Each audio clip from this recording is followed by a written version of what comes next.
ছবি ছাড়া আমি কিছুই ভাবতাম না, এবং বড় হয়ে শিল্পী হব, এটা আমার একদম ছোটোবেলার থেকেই সেই স্বপ্নটা। এবং ঈশ্বরের আশীর্বাদ, আমি কি করতে পেরেছি আমি জানি না, কিন্তু আমি ছবি আঁকা নিয়ে যে এতটা বছর আমার জীবনের আমি কাটিয়ে এসেছি, এখনও কাটাচ্ছি, সেটা ঈশ্বরের আশীর্বাদ। এবং মা নিশ্চয়ই খুশি হন যে আমি পাশাপাশি গান করি। ও গুরু দোহাই তোমার মনকে আমার, নেও না সুপথে, তোমার দয়া,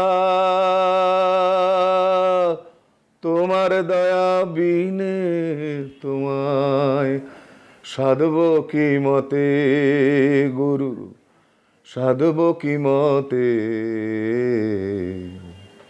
নেও না সুপথে।